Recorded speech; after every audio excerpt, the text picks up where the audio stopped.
PSC മുൻവർഷ ചോദ്യങ്ങളാണ്. ദൂരദർശൻ്റെ ആപ്തവാക്യം എന്താണ്? സത്യം ശിവം സുന്ദരം.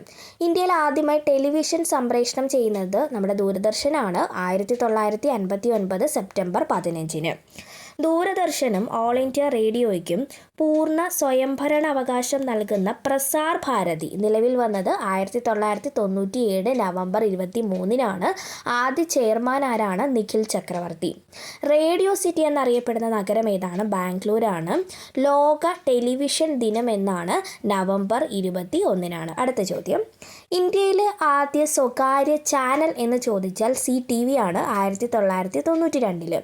ഇനി മലയാളത്തിലെ ആദ്യ സ്വകാര്യ ചാനൽ എന്ന് ചോദിച്ചാൽ ഏഷ്യാനെറ്റ് ആണ് 1993. ആകാശവാണിയുടെ ആപ്തവാക്യം എന്താണ്? ബഹുജനഹിതായ ബഹുജന സുഖായ. കൂടുതൽ കാണാനായി ചാനൽ സന്ദർശിക്കുക. വീഡിയോ ഇഷ്ടപ്പെടുകയാണ് ചാനൽ സബ്സ്ക്രൈബ് ചെയ്ത് സപ്പോർട്ട് ചെയ്താലും മറക്കരുത്. താങ്ക്